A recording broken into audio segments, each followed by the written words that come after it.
இன்னைக்கு நடந்த இந்த பெஸ்ட் பர்ஃபார்மர் வர்ஸ்ட் பர்ஃபார்மரில் ஒரு குரூப்பிசம் ப்ளே பண்ணியிருக்கு அப்படிங்கிறத கிளியராக பார்க்க முடியுது. திவ்யா கணேசன் ஜெயிலுக்குள்ளே இருக்கிறதுக்கும் கானா வினோத் ஜெயிலுக்குள்ளே இருக்கிறதுக்கும் தகுதியான நபர்களான்னு கேட்டால் என்ன கேட்டால் கிடையாது. அதுலேயும் முக்கியமாக திவ்யா அவர்கள் ஜெயிச்ச டீமில் இருக்கிற ஒரு கண்டஸ்டன்ட். ஜெயிச்ச டீமில் திவ்யா என்னெல்லாம் பண்ணியிருக்காங்க அப்படிங்கிறத உலகமே பார்த்துருக்கு. இப்போ அதைத்தான் எல்லாரும் பேசிக்கிட்டு இருக்காங்க. இப்போ நம்ம என்ன கருத்து வச்சோமோ அந்த கருத்து பல பேருக்கு ஒத்து போயிருக்கு. நிறைய பேர் வந்து இப்போ திவ்யா அந்த ஜெயிலுக்குள்ளே இருக்கிறதுக்கு தகுதியான நபர் கிடையாது அப்படின்ற ஒரு பாயிண்ட்டை வச்சுருக்காங்க. எதுக்காக அந்த பாயிண்ட்டை ஸ்ட்ராங்காக வைக்கிறாங்க அப்படிங்கிறத நம்ம பார்ப்போம். திவ்யா அண்டு கானா வினோத்துக்கு பதிலாக ஜெயிலில் இருந்திருக்க வேண்டிய நபர் யாருன்றது நம்ம பேசுவோம். ஓகேவா? 3 பேர் ஜெயிலில் இருக்காங்க. 3 பேருமே அந்த ஜெயிலில் இருக்கக்கூடாது. இப்போ இருக்கிறது கானா வினோத், ஆதிரை, அதுக்கப்புறமா திவ்யா. ஆக்சுவலாக இந்த டாஸ்கில் 2 நாட்கள் வந்து அந்த அந்த நெக்லஸை தூங்காமல் முழிச்சு அங்கே பாதுகாத்தது பார்த்துக்கிட்டே இருந்தது ஒன்று திவ்யா, இன்னொன்று பிரஜன், அதுக்கப்புறமா இவர் விக்கல்ஸ் விக்ரம். இந்த 3 பேருமே தூங்கலை. மீதி இருந்த 3 பேருமே தூங்கலாங்க. ஷிஃப்ட் பேசிஸில் முதல் நாள் வந்து வேலை செஞ்சாங்க. அடுத்த நாள் முழுக்க முழுக்க திவ்யா அலைஞ்சிக்கிட்டு விக்கல்ஸ் கிட்டேயும் மற்றவங்க கிட்டேயும் காமெடி பண்ணிக்கிட்டு, நீங்கள் பார்த்துருப்பீங்க நிறையா மீம்ஸில் நிறையா வீடியோஸில் பார்த்துருப்பீங்க. இப்படி கண்ணை வச்சுக்கிட்டு பார்க்குறது, அப்படியே நடந்துக்கிட்டே வந்து அந்த டீமில் யார் தூங்கலைன்றதை பார்க்குறது, இவர் பிரஜனுடைய தொப்பியை போட்டுக்கிட்டு அங்கிட்ட இங்கிட்ட நடந்துக்கிட்டு இருக்கிறது. என்னை நம்புங்க, நான் தூங்க மாட்டேன், நான் பார்த்துக்கிறேன்னு சொன்னாங்க. சொன்னபடி செஞ்சாங்க. அதே மாதிரி டாஸ்க் நடந்த டாஸ்கில் ரெட்ரோ சினிமா டீம் தோத்துருச்சு. 2வது நடந்த டாஸ்கில் 2 டாஸ்க்குமே அடுத்தடுத்து நடந்த 2 டாஸ்க்லுமே ரெட்ரோ சினிமா டீம் ஜெயிச்சுது. அதில் திவ்யாவுடைய பார்ட்டிசிபேஷனை நீங்கள் பார்த்தீங்க அப்படின்னா அந்த ஸ்மெல் அண்ட் லிக் டாஸ்கில் பார்வதி கூட விளையாடுவாங்க, ஜெயிச்சிருப்பாங்க. அதே மாதிரி அடுத்த டாஸ்க் அந்த பிளாக்ஸ் வந்து அடுக்கி கொண்டு போய் போகிறதுலையும் திவ்யா வந்து நல்லாவே பெர்ஃபார்ம் பண்ணாங்க. திவ்யாவும் கனியும் ஜெயிச்சாங்க. ஸோ டாஸ்க்லையும் நல்லா பெர்ஃபார்ம் பண்ணியிருக்காங்க, சமையல் பண்ணியிருக்காங்க, குக்கிங் டீமில் இருந்திருக்காங்க, சமையல் பண்ணியிருக்காங்க. அதே மாதிரி அந்த ஜுவல்லையும் 2 நாள் தூங்காமல் உட்காந்து பாதுகாத்துருக்காங்க. அண்ட் சுபிக்ஷாவையும் வேர்ஸ்ட் பர்ஃபார்மர்னு சொல்லி உள்ள தூக்கி போட்டானுங்க. அந்த பொண்ணு மட்டும் அந்த ஜுவல்லை பாஞ்சு பிடிக்கல அப்படின்னா கமுருது நடத்து வெளியில் போட்டிருப்பான். அடுத்து அரோரா 2வதா அந்த செயினை காப்பாற்றின அரோரா உங்கள் கண்ணுக்கு தெரியுறாங்க. முதலாளாக ஓடி போய் அந்த செயினை எடுத்து அதை இப்படி வச்சுக்கிட்டு படுத்துக்கிட்ட சுபிக்ஷா உங்கள் கண்ணுக்கு தெரியலையாடா? இதில் பிரஜன் சொல்கிறாரு, பிரஜன் கிட்ட இருந்து நான் இதை எதிர்பார்க்கவே இல்லை. ஒரே டீமில் எப்படி நம்மளால் வந்து சொல்ல முடியும்? பிக் பாஸ் அப்படிலாம் சொல்லலையே. ஒரே டீமில் இருந்து நம்ம எப்படி சொல்ல முடியும்? அந்த டீம் இந்த டீமில் மிக்ஸ் பண்ணி தான் சொல்லணும். சரி, அந்த டீம் இந்த டீம் மிக்ஸ் பண்ணி சொல்கிறீங்க. சபரி என்ன கலட்டினாரு? எஃப்ஜே என்ன புடுங்கினாரு? சாண்ட்ரா என்னங்க பண்ணாங்க? சரி, இவங்களை விடுங்க. இந்த வீட்டு தலை ரம்யா கத்துனாங்க. தலையாக வந்து அங்கே யாருமே அவங்க சொல் பேச்சை கேட்கலன்னு சொல்லி கத்துனாங்க. டாஸ்கில் என்ன புடுங்குச்சு? தேவயானி கேரக்டர் என்ன கேரக்டரு? மயக்கத்தில் இருக்கிற கேரக்டரா? உடம்பு சரியில்லாமல் இருக்கிற கேரக்டரா? அதுவே தெரியல அந்த தற்கூரிக்கு. இந்த தற்கூரி இவ்வளோ நாள் இந்த வீட்டுக்குள்ளே நீங்கள் வந்து பாதுகாத்து வச்சுருக்கிறீங்க. வேற தேவயானி அந்த படத்தில் குடிச்சிட்டு தூக்க மாத்திரையே முழுங்கியிருப்பாங்க.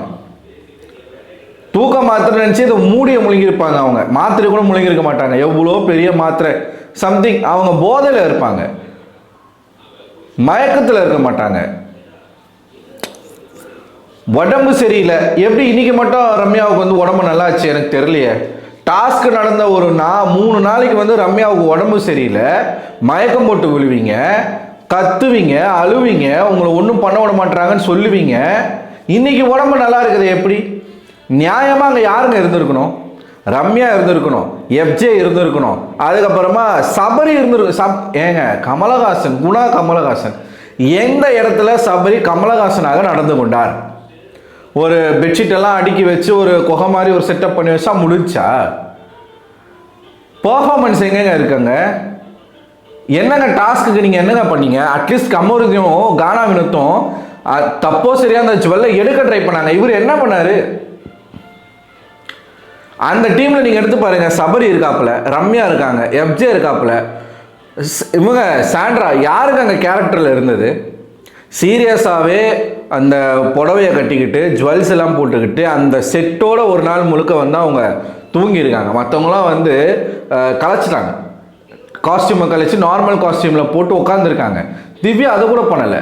கானா வினோத்தை அவர் வந்து தப்போ சரியோ அவர் வந்து பர்ஃபார்மன்ஸ் பண்ணிக்கிட்டே இருக்காப்புல. அநியாயம் இல்லை இது. இது இது ஃபேரா? இது சீரியஸாக இது ஃபேரா? பிரசன்ட்க்கு தெரியாதா? விக்கல்ஸ்க்கு தெரியாதா? இங்கே தான் குரூப்பிசம் விளையாடுது. கனியை தூக்கி பாருங்க, அந்த 6 பேர் பாருங்க. கனி விக்கல்ஸ்க்கு ஃபேவரட், விக்கல்ஸ் கனிக்கு ஃபேவரட், அரோரா விக்கல்ஸ்க்கு ஃபேவரட்டு, விக்கல்ஸ் அரோராக்கு ஃபேவரட்டு, பிரஜின் சாண்ட்ராக்கு ஃபேவரட்டு, சாண்ட்ரா பிரஜினுக்கு ஃபேவரட்டு, சபரி விக்கல்ஸு கனி இவங்க அரோரா ஃபேவரட்டு. இப்படி ஒவ்வொரு ஆட்களும் ஃபேவரட்டான ஆட்களை நீங்கள் தூக்கி வந்து பெஸ்ட் பர்ஃபார்மர் உட்கார வச்சு, சபரி அதுக்கு டிசர்வா? சாண்ட்ராவை டிசர்வா? சாண்ட்ராவை காட்டிலும் திவ்யாவுடைய பர்ஃபார்மன்ஸ் ஜாஸ்தி. சாண்ட்ரா லாஸ்ட் நாள் வந்து அந்த ஜுவல்லை எடுக்கணும்னு ஓடிட்டு இருந்தாங்க. 2 நாளாக அந்த பொண்ணு அங்கே வேலை செஞ்சுருக்குல்ல. அப்போ அதுக்கான கூலி என்ன? ஜெயிலில் உட்காடுறதா?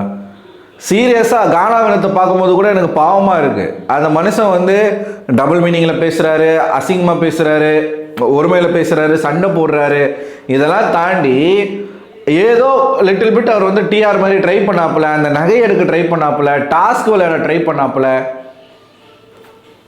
எஃப்ஜே நியாயமாக நீங்கள் என்ன சொன்னீங்க? அவன் கேரக்டர்லே இல்லை, அவன் வந்து சரியாகவே இது பண்ணலன்னு சொல்லிட்டு அவனை சூஸ் பண்ணி டாஸ்க் விட்டு வெளில அமிச்சாங்க. அப்போ நியாயமாக ஒர்ஸ்ட் பர்ஃபார்மர் எஃப்ஜே தானே வீட்டுக்குள்ளே இருக்கணும், வெளியில் அந்த ஜெயிலில் இருக்கணும்.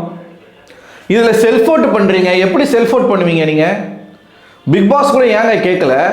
ரம்யாவும் வியானாவும் செல்ஃப் அவுட் பண்ணிக்கிறாங்க, திவ்யாவும் செல்ஃப் அவுட் பண்ணிக்கிட்டாங்க. இவங்க பண்ண உடனே அவங்களும் செல்ஃப் அவுட் பண்ணிக்கிறாங்க, ஆதிரியும் செல்ஃப் அவுட் பண்ணிக்கிறாங்க. இது எப்படி கடைசியில் பார்த்தீங்கன்னா அரை மணி நேரத்துக்கு ஒருத்தர் வெளியில் அனுப்பிட்டே இருக்கிறாரு பிக் பாஸ். பஸ்ஸர் அடிச்சு ஒவ்வொருத்தராக வெளில அனுப்பிட்டே இருக்காரு. ஓட்டு போடணுமா, யார் வெளில போடணுன்னு சொல்லிட்டு எல்லாரும் வெளில போகிறாங்க. கமருதினு, பார்வதி எல்லாருமே வெளில போகிறாங்க. கடைசியில் 3 பேர் இருக்காங்க அங்கே, திவ்யா, ஆதிரி, அதுக்கப்புறமா கானா வினோத். மனசாட்சி தொட்டு சொல்லுங்க, கானா வினோத்தும் திவ்யாவும் அந்த ஜெயிலுக்குள்ளே இருக்கிறதுக்கு டிசர்விங்கா? அவங்க அதனால தான் அழுகுறாங்க. அந்த பொண்ணுக்கு என்ன எப்படி சொல்கிறதுனே தெரியல. என் டீமில் இருக்கிறவங்க இந்த மாதிரி பண்ணுறாங்களே. நம்மளே பார்த்தோம்ல, நியாயமாக பேசணும். இது திவ்யாவுக்கு சப்போர்ட் பண்ணுறதை தாண்டி நியாயமாக பேசணும். 2 நாள் திவ்யா வந்து அந்த ஜுவல்லை பாதுகாத்துட்டு உட்காந்துட்டு இருந்தாங்களா இல்லையா? அந்த டாஸ்க்கு உண்மையாக இருந்தாங்களா இல்லையா? பிக் பாஸ் வச்ச டாஸ்க்கை நல்லா விளையாண்டாங்களா இல்லையா? சமைச்சாங்களா இல்லையா? அவங்க ஒரு வேலிடான ஒரு பாயிண்ட்டை சொல்கிறாங்க, எனக்கு பரதநாட்டியம் தெரியாத ஒரு கலையை ஆடி என்னால் அந்த கலையை அசிங்கப்படுத்த முடியாதுன்னு சொல்கிறாங்க. அங்கே யாருங்க கேரக்டரில் இருந்தா? எவனுமே அங்கே கேரக்டரில் இல்லை. பிக் பாஸ் ஏங்க கதறாரு? பிக் பாஸ் வந்து ஒரு போஸ்ட் போட்டிருக்காரு, அடுத்த வாரம் ஏஞ்சல் வெர்சஸ் டீமன் டாஸ்க் நடக்க போகிறதா ஒரு போஸ்ட் அவரே போட்டிருக்காப்புல. இன்டெரக்டாக ஒரு இன்ட்டு, இவனுங்களை வச்சு அதை மட்டும்தான் பண்ண முடியும்னு அவர் சொல்கிறாரு. நான் அதை வந்து சொல்கிறேன், நான் பிக் பாஸ் பரிதாபங்கள் இன்னும் போடலை, நான் போடுறேன், தயவுசெய்து கொஞ்சம் பொறுத்துக்கோங்க. இது ரொம்ப தப்பு, இது ரொம்ப தப்பு. ஆனால் இது வந்து திவ்யாவுக்கு ஒரு மிகப்பெரிய ப்ளஸ்ஸாக தான் வெளில போய்கிட்டு இருக்கு. ஏன்னா அவங்களுக்கு நிறைய ஆதரவு இப்போ கூடிக்கிட்டே இருக்குது. அவங்க பேசுகிற பாயிண்ட் எல்லாமே கரெக்டாக இருக்குது. கனி உட்காந்துருக்காங்க, வாயவே திறக்க முடியல கனியால், ஒரு வார்த்தை பேச முடியல. கனி சும்மா சாதாரணமான ஆளா? அவங்கக்கிட்ட பாயிண்ட் எடுத்து வச்சு பேசவே முடியாது, அவங்க பதிலுக்கு பதில் பேசக்கூடிய ஆள். ஆனால் கனி இப்போ வாயை மூடிட்டு அமைதியாக இருக்காங்கன்னா அவங்களுக்கு தெரியுது, அவங்க ஃபீல் பண்ணுறாங்க, நம்ம தப்பு பண்ணிட்டோன்றதை ஃபீல் பண்ணுறாங்க. அந்த இடத்துல கனியை வந்து பாராட்டலாம். விக்கல்ஸும் கனியும் திவ்யாவை பற்றி புகழ்ந்து பேசிக்கிட்டு இருக்காங்க பின்னாடி. ஸோ ஒரு நியாயமாக மனசாட்சியோடு பண்ணணும். இப்போ பார்வதி வந்து என்ன சொல்கிறாங்க, எஃப்ஜே தான் அந்த ஜெயிலில் இருக்கிறதுக்கு டிசர்விங்க, கானா வினோத் இல்லைன்னு சொல்கிறாங்க. கரெக்டு. அப்போ திவ்யா அங்கே இருக்கிறதுக்கு டிசர்விங்க, அதை ஏன் பார்வதி வாயிலிருந்து வரல? ஏன்னா பார்வதியை பொறுத்த வரைக்கும் திவ்யா வந்து பார்வதியோட பர்ஃபார்ம் பண்ணிடக்கூடாது. புரியுதுங்களா? எல்லாமே ஒரு குரூப்பிசம் தான். அந்த டீமில் 6 பேர் இருக்காங்க. அந்த 6 பேர் வந்து 6 பேர் உசுரை கொடுத்து விளையாடி இருக்கீங்க. 6-8 பேர் இருக்கீங்க. உசுரை கொடுத்து விளையாடி இருக்கீங்க. அப்போ உங்கள் டீமில் இருக்கிற நபரினுடைய அந்த ஒரு உழைப்பை நீங்களே அங்கீகாரம் கொடுக்கலன்னா வேறு யார் கொடுப்பா? பிரசன்ட் வந்து அழகாக மனைவியும் புருஷனும் நேக்காக வந்துட்டாங்க உள்ள பெஸ்ட் பர்ஃபார்மரில். எமி ஜாக்சன் மாதிரி எங்கேயாச்சும் அவங்க வந்து கண்டினியூஸாக நடந்துக்கிட்டாங்களா? இல்லையே. அவங்களும் கேரக்டர்லேருந்து வெளியில் வந்துட்டு தானே இருந்தாங்க. சுபிக்ஷா கிட்ட நடந்த பிரச்சனையாக இருக்கட்டும், அந்த ஜுவல்லை எடுக்கும் போது நடந்த விஷயமா இருக்கட்டும், அந்த ஜுவல்லை எடுத்த பிறகு ஒருத்தனாச்சும் கேரக்டரில் இருந்தானாங்க. அப்போ மற்றவனை சொல்கிறதுக்கு இவங்களுக்கு எங்கேருந்து வாய் வருதுன்னு தெரில. வீக்கெண்டில் விஜய் சேதுபதி அவர்கள் வந்து இதை அட்ரஸ் பண்ணுவாரா அப்படிங்கிறதும் நமக்கு தெரியாது. ஏன்னா அவர் திவ்யானாலே ஒரு மாதிரி தான் ட்ரீட் பண்ணுறாரு. அவர் வந்து டாஸ்க் விளையாட வக்கு இல்லை, உங்ககிட்ட பேச எனக்கு விருப்பம் இல்லை, இஷ்டம் இல்லை, இப்படிலாம் பேசுகிறாரு. இந்த வாரம் மட்டும் அவர் என்ன பண்ண போகிறாரு? திவ்யாவுக்கு தான் ரோஸ் கிடைச்சாலே கிடைக்கலாம், சொல்ல முடியாது. ஆனால் எதுவாக இருந்தாலும் அவங்களுக்கு பாசிட்டிவாக தான் அது வெளியில் போகுது அப்படிங்கிறது கிளியராக பார்க்க முடியுது. ரொம்ப தப்பு, ரொம்ப தப்பு. இது வந்து கானா வினோத்தாக இருந்தாலும், இப்போ கானா வினோத்து மேலே எனக்கு மாற்று கருத்து இருக்குன்றதுக்காக அவருக்கு ஒரு அநியாயம் நடந்துச்சுன்னா அதை பார்த்துட்டு சும்மா இருக்க மாட்டேன். யாருக்காக இருந்தாலும், பார்வதிக்கே நாளைக்கு ஒரு அநியாயம் நடந்தாலும் நம்ம பேசுவோம். அங்கே எல்லாருமே நமக்கு ஒரு கண்டஸ்டன்ட் தான். அவங்களுக்கும் நமக்கும் பர்சனலாக எந்த விதமான பகையும் கிடையாது. அவங்க செயல்கள் மட்டும்தான் நம்ம விமர்சனமாக வைக்கிறோமே தவிர்த்து மற்றபடி எதுவுமே வந்து நமக்கு கிடையாது. நீங்கள் தர்பீஸை சொல்கிறீங்களா, பர்சனலாகவே அந்த ஆளை வந்து எனக்கு பிடிக்காது, பகை இருக்குது, அதனால் அந்த ஆளை பொழப்பேன் நான். நாளைக்கு வந்து அவன் சொல்கிற மாதிரியே ஒரு நடிகனாக ஆனால் கூட நான் பொழப்பேன், அது வேற கதை. பட் மற்றவங்க வந்து அந்த மாதிரி கிடையாது. ஸோ நான் நினைக்கிற மாதிரி நீங்களும் நினைக்கிறீங்களா? இவங்க 2 பேரும் அந்த ஜெயிலில் இருக்கிறதுக்கு தகுதி இல்லாத நபர்கள்னு உங்களுக்கு தோணுதா? தோணுச்சுன்னா கமெண்ட் பாக்ஸில் கமெண்ட் பண்ணுங்கள். அடுத்த ஒரு வீடியோவில் உங்களை சந்திக்கிறேன். அதுவரை உங்களோட விடைபெறுவது நான் அரவிந்தன்.